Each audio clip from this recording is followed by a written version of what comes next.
The stars were dying and nobody knew how to stop it.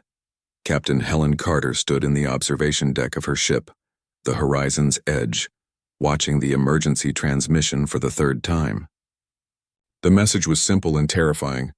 The Galactic Council needed her at Sanctuary Prime immediately. No explanation. No details. Just the coordinates and a priority code she had never seen before. Helen was a diplomat, not a soldier.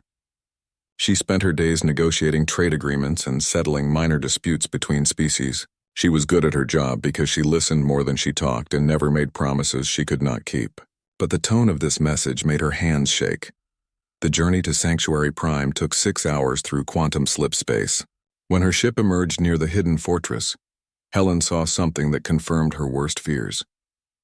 The space around the planet was filled with ships from every major civilization in the galaxy. Thousands of vessels, all waiting, all silent. A small escort ship guided her down to the surface. The fortress was built into the side of a mountain, its walls made from materials that could withstand a supernova blast. Helen had been here only twice before, and both times were for ceremonies, not emergencies. Inside, the main council chamber was packed. Helen recognized representatives from hundreds of species. The Etherians floated near the ceiling, their bodies made of pure energy wrapped in containment fields. The Chromath stood in their battle armor, even though weapons were forbidden in the chamber. The insectoid Thrix covered one entire wall, their collective mind sharing thoughts faster than any computer. Everyone looked afraid. Elder Coordinator Vex Hari called the session to order. Vex Hari was old even by galactic standards. Her species lived for thousands of years, and she had been leading the council for the last 800. Her silver skin seemed dimmer than Helen remembered, and her 3 eyes held a sadness that made Helen want to leave the room. "We are dying," Vex Hari said simply. "The Vorax have awakened." The chamber fell silent. Helen knew the name from her studies. The Vorax were legends, stories told to explain missing civilizations and dead star systems, ancient beings of pure energy that ate stars for food. Most people thought they were myths invented to scare children. Vex Hari activated a holographic display. 17 star systems appeared in red. "These systems are gone," she said. "The Vorax consumed every star, every planet, every trace of life. 5 billion beings died in the first 2 weeks. We tried to evacuate, but the Vorax moved too fast." A Chromath general stepped forward. His name was Krathnor, and he commanded the largest military force in the galaxy. "We have thrown everything at them," he said, his voice bitter. "Our best weapons pass through them like they are not even there. They adapt to every attack within minutes. My fleet lost 300 ships trying to slow down just one of them. We did not even scratch it." An Etherian named Thought Echo Morandis spoke next. Her voice came directly into everyone's mind, soft and sad. "We are 10 million years old," she said. "We have seen the universe born and die and be born again. We have traveled through time itself. But we have never encountered anything like the Vorax. They exist partially outside our reality. They are immune to everything we know." "Then we are finished," someone said from the back of the chamber. "Perhaps not," Morandis replied. She paused, and Helen felt the Etherian's reluctance through the telepathic link. "There is one option we have not tried. One species we have not asked for help." Vex Hari's expression darkened. "No," the council agreed. "They are too dangerous." "More dangerous than extinction?" Morandis asked. The chamber erupted in argument. Helen tried to follow the conversation, but dozens of species were talking at once in languages she barely understood. Finally, Vex Hari raised her hand for silence. "Very well," the Elder Coordinator said. "Speak of them." Morandis floated to the center of the chamber. 300 years ago, a young species joined the galactic community. They called themselves humans from a small world named Earth. They were primitive compared to us. Their technology was thousands of years behind ours, but they had something we did not understand. Helen leaned forward. She had studied human history as a hobby. The records were incomplete, mostly because the Council had sealed them after humanity's exile. "The humans fought differently," Morandis continued. "They did not follow the standard patterns of warfare. Where we saw obstacles, they saw opportunities. Where we saw certain defeat, they saw options. In their brief time among us, they won battles they should have lost. They solved problems we thought were impossible." "They were reckless," Krathnor interrupted. "They risked everything on insane plans that should have failed." "But they did not fail," Morandis said quietly. "They succeeded every time. At Forge World, 200 human soldiers defeated your entire fleet using nothing but primitive weapons and tactics no one had seen before. They turned our own technology against us. They made us look like children. Crathnor said nothing, but his anger was clear. The council exiled them, Morandis said. We told ourselves it was for their protection, but we were lying. We exiled them because they scared us. In 10,000 years, they had gone from primitive tribes to space travel. What would they become in another 10,000 years? What would they become in a million? We were afraid of them. Vexhari spoke again.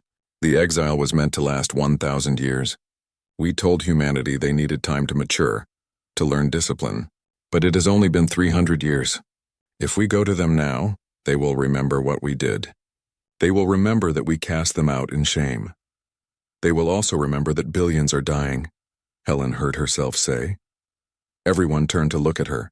She felt her face grow hot, but she continued.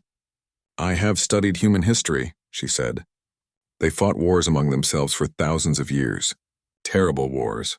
But they had a code. They protected the weak. They defended those who could not defend themselves. Even when it cost them everything. You think they will help us? Vexhari asked.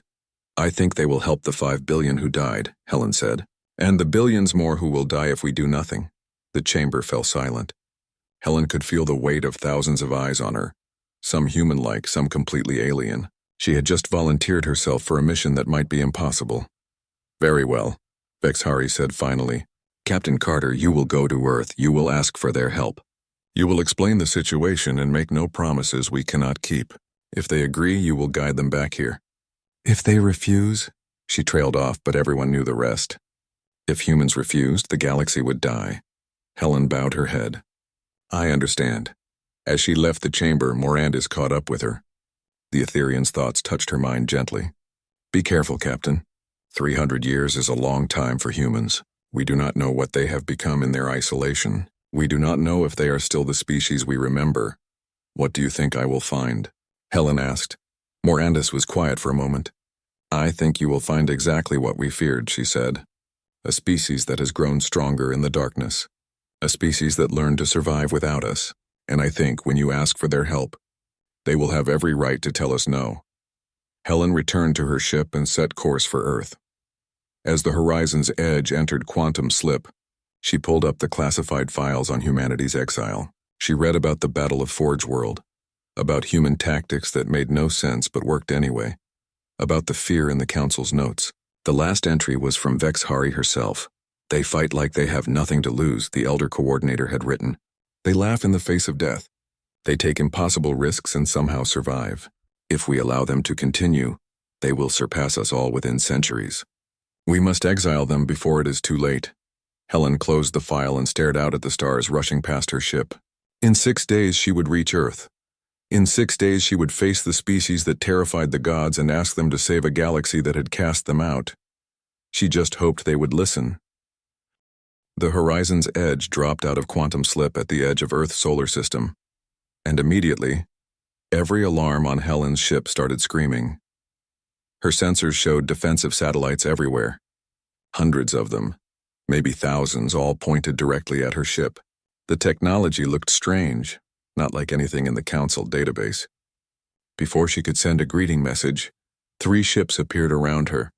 Moving so fast her sensors barely tracked them. Unknown vessel. This is Earth Defense Station Alpha, a voice said in perfect galactic common. State your identity and purpose immediately. Helen's hands moved quickly across her console. This is Captain Helen Carter of the diplomatic vessel Horizon's Edge. I am here on behalf of the Galactic Council. I request permission to meet with Earth's government. There was a long pause.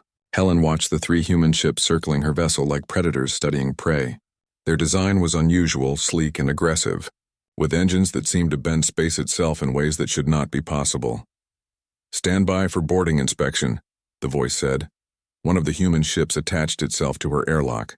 Helen went to meet them, keeping her hands visible and her expression calm. She had dealt with hostile species before, but something about this situation made her nervous. These were humans, the species the Council feared, and they had spent 300 years alone and angry. The airlock opened, and 6 humans in combat armor entered her ship. Their armor was black and intimidating, covered in sensors and weapons she did not recognize. The leader removed her helmet, revealing a woman with dark hair and suspicious eyes. "I am Commander Sarah Martinez," the woman said. "You will come with us. Your ship will be escorted to Station Alpha. Do not deviate from the flight path or you will be destroyed. Do you understand?" Helen nodded. "I understand." The journey to Station Alpha took 2 hours. Helen spent the time watching Earth through the viewport. The planet looked different from the images in the Council database. There were more cities, more lights, and a massive ring structure circling the equator that had not been there 300 years ago. Station Alpha was enormous, larger than most Council space stations. As her ship docked, Helen saw dozens of human vessels coming and going. Cargo ships, military cruisers, small fighters, all of them moved with purpose and efficiency that impressed her. Commander Martinez escorted her through the station. Everywhere Helen looked, she saw humans working, training, building. They moved like a species at war, disciplined and focused. No one smiled. No one laughed. They all had the same hard expression, the look of people who expected attack at any moment. Finally, they reached a conference room where a single man waited. He was older, maybe 60 by human standards, with gray hair and sharp blue eyes that seemed to calculate everything they saw. He wore a simple uniform with no decorations, but everyone they passed had snapped to attention when they saw him. Director Alan Pope, Commander Martinez said, "This is Captain Helen Carter from the Galactic Council." Pope gestured to a chair. "Sit down, Captain. Would you like something to drink?" Helen sat, surprised by the hospitality. "Water would be nice, thank you." Pope poured water from a pitcher into 2 glasses, then sat across from her. He studied her face for a long moment before speaking. "The Galactic Council," he said quietly. "I remember reading about them when I was a child. They exiled humanity 300 years ago, told us we were too dangerous, too reckless, too primitive. They said we needed to learn discipline and wisdom before we could join civilized society." Helen felt her face grow warm. "Director Pope, I am truly sorry for what happened. The Council made mistakes and your people paid the price. But I am here because we need your help." Pope laughed, but there was no humor in it. "Our help? That is interesting. What kind of help does the mighty Galactic Council need from primitive, dangerous humanity?" Helen took a deep breath and told him everything. She explained about the Vorax, about the 17 dead star systems, about the billions who had died. She showed him the holographic data, the failed attacks, the projections showing galactic extinction within 6 months. She held nothing back, including the Council's fear that nothing could stop the Vorax. When she finished, Pope sat in silence for several minutes. His expression did not change, but Helen saw something shift in his eyes. Satisfaction, maybe, or vindication. "So let me understand this correctly," Pope said finally. "The galaxy is dying. Your advanced civilizations, with their millions of years of wisdom and their reality-bending technology, cannot stop it. And now you come to us, the species you exiled, the species you feared, and you ask us to save you." "Yes," Helen said simply. "That is exactly what I am asking." Pope stood and walked to the window. He stared out at Earth for a long time. "Do you know what humanity has been doing for the past 300 years, Captain?" "No, sir. We have been preparing," Pope said. "We knew the Council would either come back to destroy us or would need us for something impossible. So we built, we innovated. We pushed our technology and our tactics to the absolute limit. We turned our entire civilization into a weapon because we knew that someday we would need to stand alone." He turned back to face her. "We have weapons that violate physics. We have ships that can outrun light itself. We have soldiers trained to think in ways that would drive your Etherians insane. We did all of this in 300 years, Captain. Imagine what we will do in 3,000. Helen felt a chill run down her spine. The Council had been right to fear humanity, but they had also been foolish to exile them. Alone and angry, humans had become something far more dangerous than they ever would have been as Council members. "Will you help us?" Helen asked quietly. Pope smiled, and it was not a kind smile. "That depends. I need to consult with Earth's government.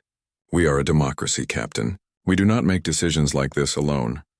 6 hours later, Helen stood in front of the Earth Coalition Assembly. The chamber was packed with representatives from every nation and colony. Hundreds of faces, all watching her with various expressions ranging from curiosity to outright hostility. Director Pope introduced her, then stepped aside. Helen walked to the podium, her legs shaking slightly. She had spoken to alien councils before, but never had so much been riding on her words. She told them the same story she had told Pope, but this time she added something more. She talked about the innocents who had died. The children on Thrix Prime who never had a chance to grow up. The artists on Etheria who had created beauty for millions of years, now gone forever. The simple farmers on the Rim worlds who did not even know what hit them. I am not here to appeal to your grudge against the Council, Helen said. I know humanity has every right to hate us. We treated you terribly. We exiled you out of fear, not wisdom. We were wrong. She paused, looking around the chamber. But this is not about the Council. This is about billions of beings who did nothing wrong except exist in the wrong place at the wrong time. I have studied your history. I know that humans have always fought for those who cannot fight for themselves. I know that you have a saying, evil triumphs when good people do nothing. Well, the Vorax are evil, Helen continued. They are extinction made manifest. And right now, all across the galaxy, good people are dying while they wait for anyone to stand up and fight back. I am not asking you to save the Council. I am asking you to save them. The chamber erupted in debate. Helen stood at the podium, listening to arguments in dozens of languages. Some representatives, like Senator Lisa Grant, argued that humanity owed the Council nothing. Others, like General Marcus Webb, pointed out that the Vorax would eventually reach Earth whether they helped or not. The debate lasted for hours. Helen answered questions, provided more data, and defended her position again and again. She was exhausted, hungry, and beginning to lose hope when finally, Director Pope called for a vote. All those in favor of providing military assistance to the Galactic Council, he said. Helen watched as representatives pressed buttons on their consoles. The tally appeared on the main screen, climbing slowly. 40% in favor, 50%, 60%. The vote stopped at 62% in favor. Pope looked at Helen. Captain Carter, the United Earth Coalition has agreed to answer the Council's call. We will assemble a task force and deploy it to fight the Vorax. But I want to be clear about something. He stood and the entire chamber fell silent. We are not doing this for the Council. We are not doing this for gratitude or recognition. We are doing this because it is the right thing to do. That is what humanity has always done, and what we will always do. We fight for those who cannot fight for themselves, even when those people once betrayed us. Helen felt tears in her eyes. Thank you, she said. Thank you so much, Pope nodded. Commander Eric Stone will lead the task force. He is the best tactical mind we have. But Captain, I need you to understand something. The way we fight is not the way the Council fights. We take risks. We do the impossible. And sometimes we pay a terrible price for victory.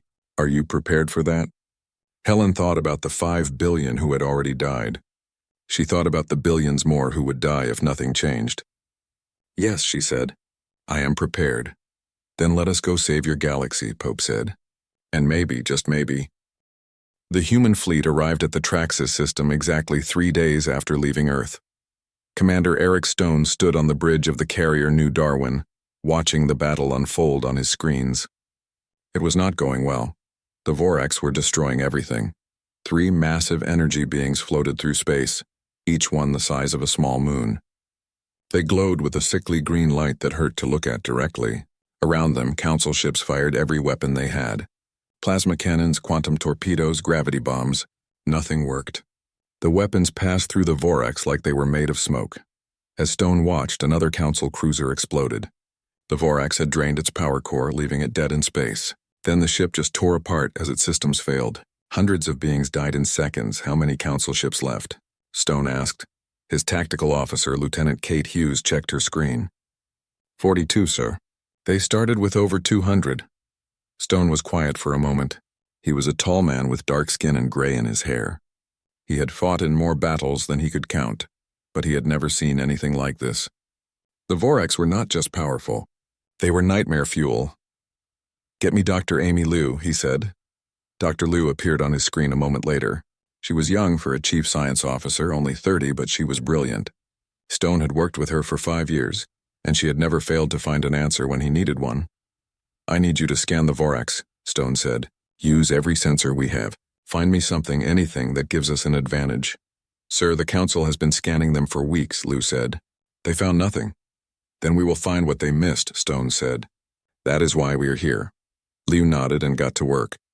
Stone turned his attention back to the battle. More council ships were dying. He could order his fleet to attack, but that would just add human bodies to the casualty count. He needed information first. Lieutenant Jake Morrison, his best pilot, spoke up from the fighter bay. "Sir, permission to fly a recon run. I can get closer than the big ships, maybe see something they cannot." "Denied," Stone said. "We do not even know if the Vorax can hurt us yet. I am not sending anyone close until we understand what we are facing." "With respect, Commander, people are dying right now," Morrison said. Stone met the pilot's eyes through the video link. "I know, Lieutenant. But if we rush in without a plan, we will die too, and then nobody wins. Give Dr. Liu time to work." 2 hours passed. 2 long, terrible hours where Stone watched council ships die while his fleet sat and did nothing.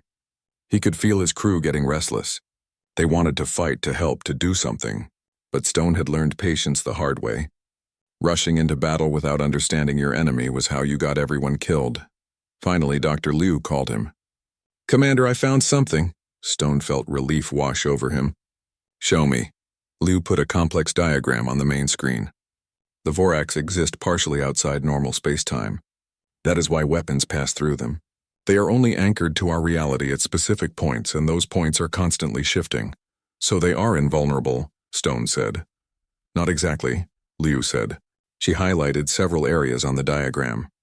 "When they feed, they have to anchor themselves more firmly to our reality. During those moments, they become vulnerable. The problem is these vulnerable points only last for microseconds, and they appear randomly across their entire body." Stone studied the diagram. "So we cannot predict where the weak points will be." "Correct," Liu said. "But what if we could force the weak points to appear where we want them?" Stone leaned forward. "Explain." "We have quantum resonance mines," Liu said. "We developed them for a different purpose, but I think they might work here. The mines create pockets of locked space-time. Anything caught inside is forced to exist completely in normal reality." Stone felt a smile growing on his face.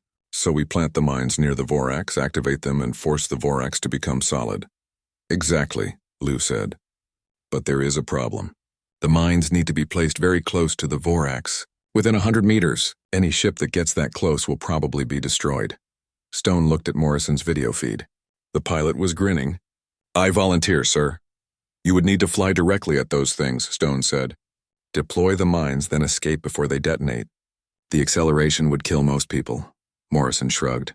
"Good thing I am not most people, sir." Stone made his decision. "Lieutenant Morrison, prepare your fighter. You will have one chance at this. Do not waste it." Over the next hour, Stone organized his fleet. He sent a message to the council ships explaining the plan. Most of them were skeptical, but they agreed to follow his lead. They had nothing left to lose. Morrison launched in his fighter, a small, fast ship designed for impossible missions. Behind him, 15 more human fighters followed. Each one carried 3 quantum resonance mines. Stone watched from the bridge as the fighters accelerated toward the Vorax. The energy beings did not react at first. They were too busy feeding on the dying stars to notice the small ships approaching. "Target the nearest Vorax," Stone ordered. "All fighters deploy on my mark." The fighters dove toward the green energy cloud. Morrison led them in, flying so close to the Vorax that his ship's shield started to fail. At the last possible second, he released his mines and pulled away, his engines burning at maximum power. The acceleration slammed Morrison back into his seat with crushing force. His vision started to go black, but he fought to stay conscious. Around him, the other fighters did the same, all of them releasing their mines and fleeing as fast as possible. The mines activated. Bubbles of locked space-time appeared throughout the Vorax's body, forcing it to become solid. For the first time, the energy being screamed, a sound that made every sensor on every ship shriek in alarm. "All ships fire now," Stone ordered. The council fleet opened up with everything they had. This time, the weapons hit solid matter. The Vorax's body exploded in sections, green energy spraying into space. The creature thrashed and writhed, trying to escape the mines, but it was trapped. "Launch cascade torpedoes," Stone said calmly. The new Darwin fired a spread of torpedoes, each one carrying a quantum charge. When they hit the Vorax, they triggered chain reactions that spread through the creature's body like wildfire. The Vorax's scream grew louder, more desperate, and then it collapsed into radiation and disappeared. The bridge erupted in cheers. They had killed a Vorax. Actually killed one, but Stone was not celebrating. 2 more Vorax remaining. Reload all weapons. Fighter squadrons prepare for another run. The second attack went even better than the first. The remaining Vorax tried to flee, but Stone had anticipated that. He had positioned ships to block their escape routes. The fighters planted more mines, the fleet fired more torpedoes, and 2 more Vorax died screaming. Stone allowed himself a small smile. They had done it. They had proven the Vorax could be killed. Then the alarm started screaming again. "Sir, massive energy surge from the quantum field generators," Lieutenant Hughes said. "They are overloading." Stone's smile vanished. "Shut them down. Emergency power reduction." "It is too late, sir. The feedback is too strong." Stone understood immediately. The quantum fields they had used to trap the Vorax had been too powerful. They had created an overload in the ship's systems. "Evacuate sections 12 through 18. "Get everyone out now." The crew moved fast, but not fast enough. The quantum generator exploded, tearing through 3 decks of the New Darwin. Stone felt the ship shake violently. Alarms blared. Lights flickered and died. "Damage report," Stone said, his voice steady despite the chaos. 30% casualties in the affected sections," Hughes said quietly. "Life support is failing. We are sealing those decks."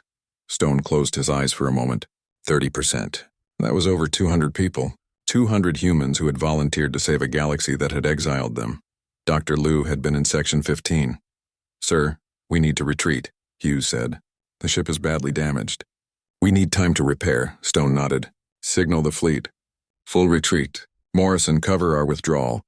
As the human fleet pulled back, Stone watched the battlefield through the viewport. 3 Vorax were dead. The Council ships that remained were cheering. They had won this battle, but Stone felt no joy.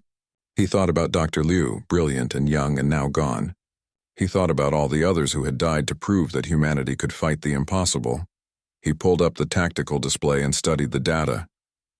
The Vorax could be killed, but the cost was high. Too high.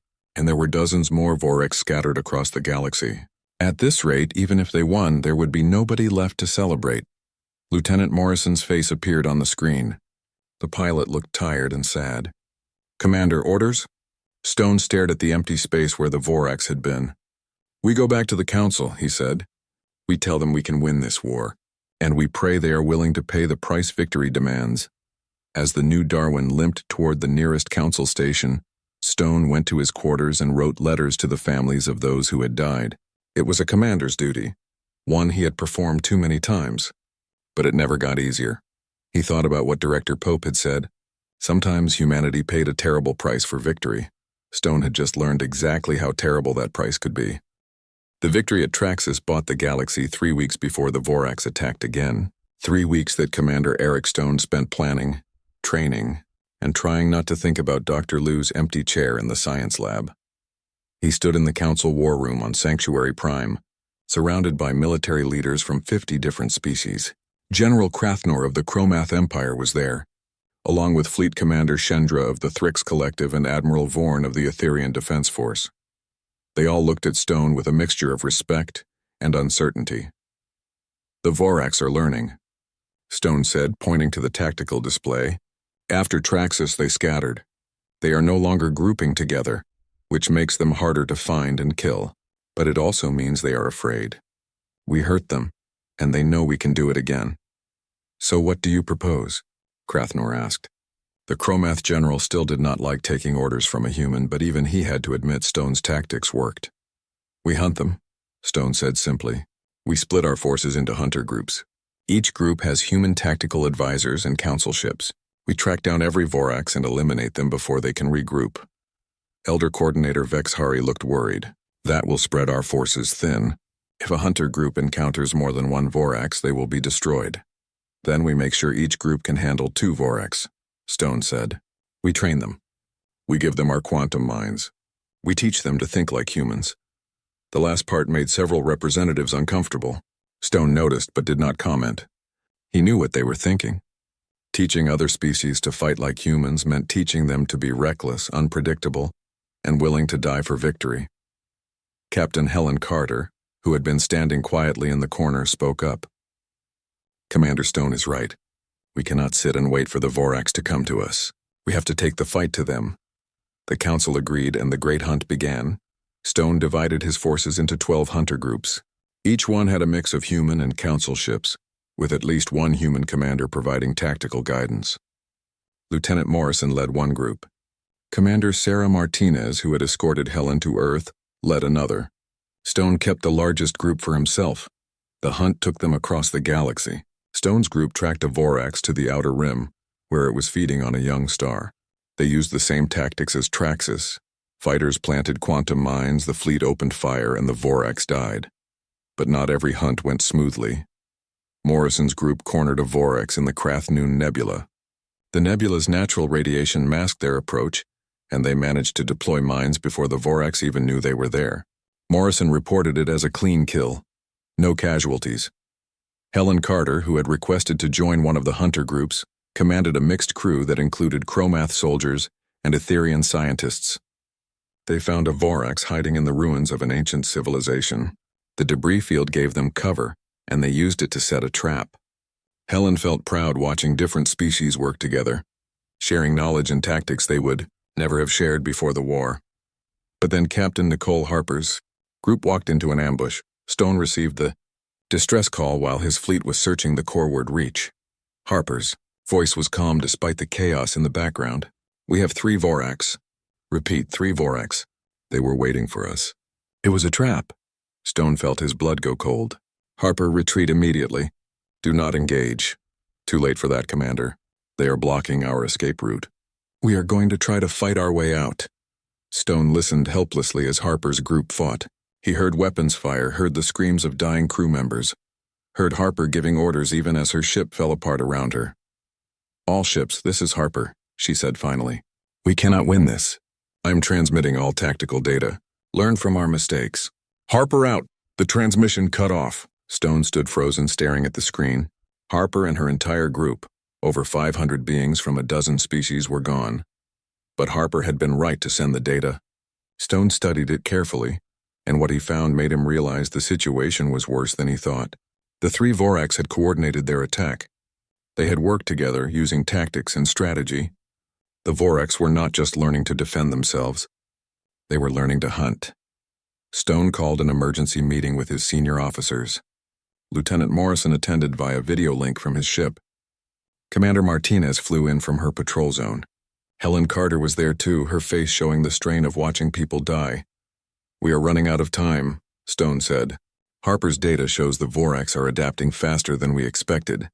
Soon they will have counters for all our tactics. We need to end this war before that happens." "How?" Morrison asked. "We have killed maybe 20 Vorax. There are still dozens out there, maybe hundreds." Stone pulled up a star chart. "We need to find where they come from. Every Vorax we have killed has been moving in the same general direction when we found them. They are not just wandering randomly. They are going somewhere or coming from somewhere." Helen studied the chart. The outer dark. They are all moving toward or from the region beyond the galactic rim. "The Etherian records mention that region," Martinez said. "That is where the Vorax supposedly came from before they entered hibernation 1,000,000 years ago." Stone made his decision. "Then that is where we go. We find their source and we end this war permanently." Helen looked worried. "Commander, the Council will never approve a mission into the outer dark. No one goes there. Ships malfunction. Navigation becomes impossible. Entire fleets have disappeared in that region. Which is why we are not asking permission," Stone said. "We go now while we still have time. If we wait for Council approval, the Vorax will adapt and we will lose." Morrison grinned. "Now that sounds like a plan. When do we leave?" 12 hours, Stone said.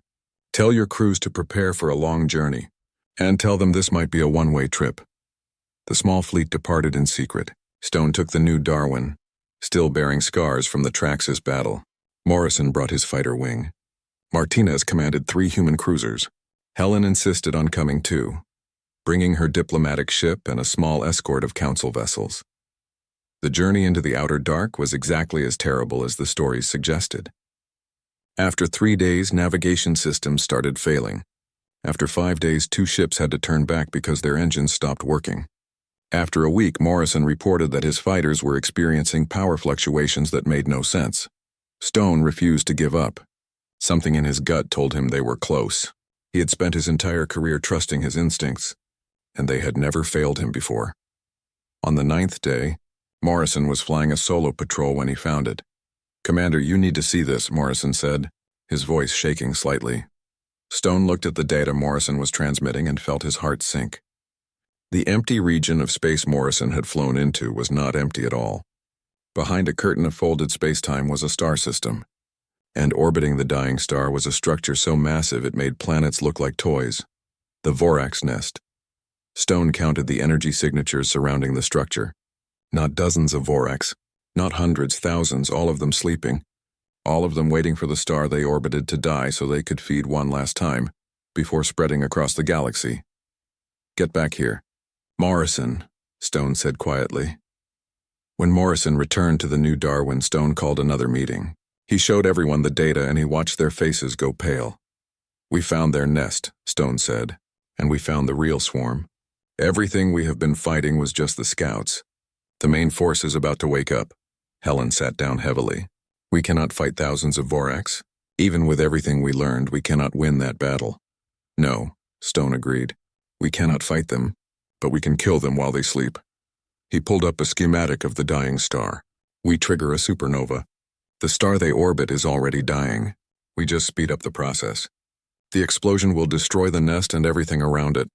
Martinez studied the plan. "That would work, but it requires a ship to fly into the star's core and manually detonate a starbreaker device.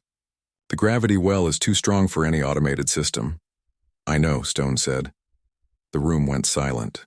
Everyone understood what he was saying. Someone would have to fly a suicide mission into the star, knowing they would never come back. Morrison stood up. "I volunteer. I am the best pilot we have. I can get in there." "No," Stone said. "This is a command decision. The responsibility is mine." "Commander, you are too valuable," Helen said. "Let someone else do this." Stone looked at each of them in turn. "I have lost too many people in this war. Dr. Liu, Captain Harper, hundreds of others. I'm not losing anymore. This is my mission to finish." He stood up. "I am going to fly a stripped-down courier ship into that star. I will manually detonate the starbreaker. The supernova will destroy the Vorax nest and end this war. That is an order, and it is not open for debate." Morrison started to argue, but Martinez stopped him. She saluted Stone, tears in her eyes. "It has been an honor serving with you, sir." Stone returned the salute. "The honor was mine. Take care of Earth when this is over, and tell Director Pope we did it. Tell him we saved the galaxy." Stone spent his last hours preparing. He recorded messages for his family, for his crew, for Earth. He walked through the new Darwin one last time, shaking hands and saying goodbye. Commander Eric Stone's small courier ship fell toward the dying star like a stone dropped into an ocean. The heat was incredible, even through the shields. Warning alarms screamed constantly, telling him things he already knew. His ship was dying. He would be dead in minutes. He did not care. The starbreaker device sat in the cargo bay, its quantum core already charging. Stone had armed it before leaving the new Darwin. All he needed to do was get it into position, activate the final sequence, and wait for the end. His communications crackled. "Commander Stone, this is Morrison." "Sir, please reconsider. Let me take your place," Stone smiled. Morrison was a good pilot, a good friend, and he would not give up until the very end. "Negative, Lieutenant. Get the fleet to minimum safe distance. That is an order." "Commander, I have to tell you something," Morrison said, his voice breaking slightly. "You are the best commander I ever served under. You taught me that courage is not about being unafraid. It is about being terrified and doing the right thing anyway. Thank you for that lesson, sir." Stone felt his eyes burn. "You are welcome, Lieutenant. Now get out of here before I make that an official order." The comm went silent. Stone checked his sensors. The new Darwin and the rest of the fleet were pulling back to safe distance. Good. They would survive the supernova. They would live to tell this story. The ship shook violently as it penetrated deeper into the star's outer layers. Stone gripped the controls, fighting to keep the vessel on course. The shields were at 15% and dropping fast. The hull temperature had exceeded safety limits 10 minutes ago. He thought about Dr. Liu, about her brilliant smile when she solved an impossible problem. He thought about Captain Harper, who had died buying time for everyone else. He thought about all the humans and aliens who had given their lives in this war. "This one is for you," Stone said quietly. The ship broke through the star's surface and plunged into the plasma ocean below. Stone's screens went white with heat. The computer calculated that he had maybe 90 seconds before the ship disintegrated completely. That was enough. Stone activated the Starbreaker device and began the manual calibration sequence. His hands moved across the controls, adjusting quantum frequencies and aligning the temporal matrix. This was delicate work, requiring precision even as his ship fell apart around him. A support beam crashed down next to him. The gravity plating failed, making him weightless. Stone strapped himself to the chair and kept working. The calibration needed to be perfect. If he got it wrong, the star would not go supernova. The Vorax would survive and everyone would die for nothing. His communications console flickered back to life. Captain Helen Carter's voice came through, distorted by radiation but still clear. "Commander Stone, the Council wants you to know something. They are voting to end humanity's exile. They are offering Earth a full seat on the Council. You did it, Eric. You saved the galaxy and brought humanity home." Stone laughed, a sound that surprised him. After 300 years of exile, humanity was finally being welcomed back. And all it took was one man flying a ship into a star. "Tell them I accept," Stone said. "On behalf of Earth, I accept. And tell them to treat humanity as equals, not children. We earned that right." "I will," Helen promised. "Commander, I want you to know that you changed everything. Not just this war, everything. You showed us that age and wisdom mean nothing compared to courage and sacrifice. The Etherians have lived for 10 million years, but none of them would do what you are doing right now." Stone finished the calibration and activated the Starbreaker. The device began its sequence, building toward critical mass. He had 17 seconds left. "Tell Earth I am proud to be human," Stone said. "Tell Director Pope we did what needed to be done. And tell Morrison that he better become the best damned commander in the fleet or I will come back and haunt him." Helen was crying. He could hear it in her voice. "I will tell them. Thank you, Eric. Thank you for everything." Stone looked at a photo he had taped to the console. Earth seen from space, a blue marble of impossible beauty. Home. He had spent his whole life protecting it, and now he would die protecting every world in the galaxy. "Worth it," he said. The Starbreaker reached critical mass. Stone had 5 seconds. He thought about his parents, who had raised him to believe in doing the right thing no matter the cost. He thought about his sister, who had cried when he joined the military but supported him anyway. He thought about every person he had ever loved, every person he had ever saved. 3 seconds. "See you on the other side," Stone said. 2 seconds. He closed his eyes and thought about Dr. Liu's smile one last time. 1 second, the Starbreaker detonated. The explosion started at the star's core and spread outward at impossible speed. The dying star, already unstable, could not contain the quantum cascade. It began to collapse inward, then exploded outward in a supernova that lit up the entire sector. The shockwave hit the Vorax nest seconds later. The ancient structure, which had existed for millions of years, shattered like glass. The thousands of sleeping Vorax had no time to wake, no time to flee. They died instantly. Their energy forms dispersed into radiation and heat. The supernova expanded, creating a bubble of destruction that was visible from halfway across the galaxy. Inside that bubble, nothing survived. The Vorax nest, the sleeping swarm, and the last remnants of an ancient evil all became dust. Commander Eric Stone died knowing he had won. 3 months later, Captain Helen Carter stood on Sanctuary Prime in front of a monument made of simple black stone. Names were carved into it in every language of every species that had fought against the Vorax. At the top, in letters large enough to read from a distance, was one name: Commander Eric Stone, United Earth Defense Initiative. 10,000 beings from hundreds of species had gathered for the memorial service. Humans stood beside Etherians. Chromath soldiers saluted next to Thrix diplomats. The galaxy had come together to honor those who died saving it. Elder Coordinator Vex Sahari spoke first. Her voice was old and tired, but her words were clear. "We have lived for thousands of years, some of us for millions. We thought our age gave us wisdom. We thought our technology made us superior. We were wrong," she gestured to the monument. "This human, barely 40 years old by his species standards, taught us something we should have known all along.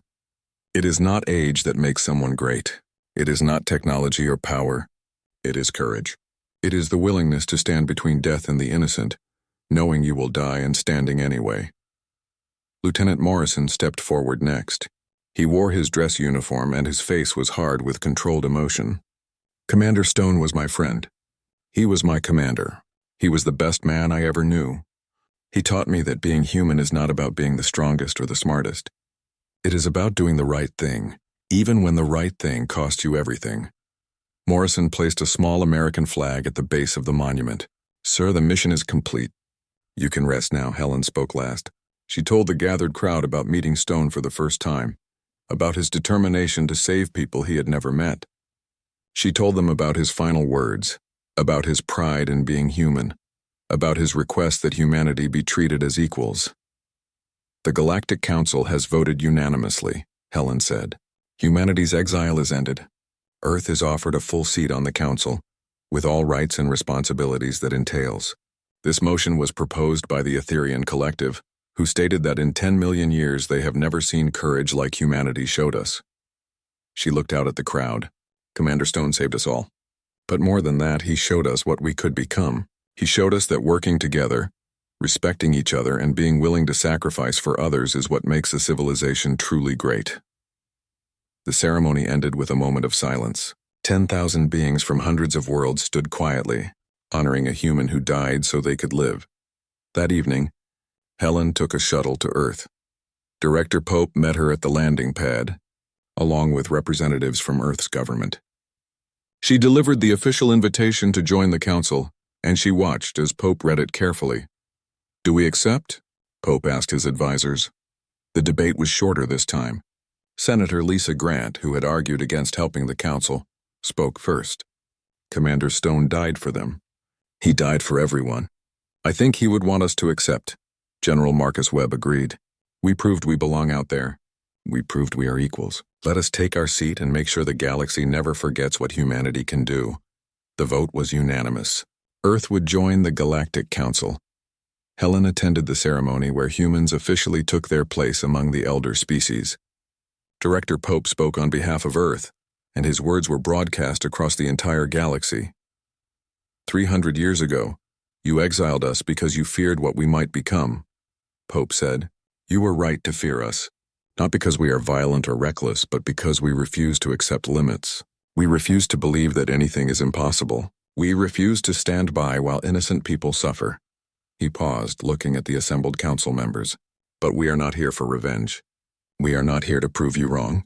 We are here because Commander Eric Stone and thousands of others died believing that every species, no matter how old or young, deserves a chance to live. We are here to honor their sacrifice by building something better together."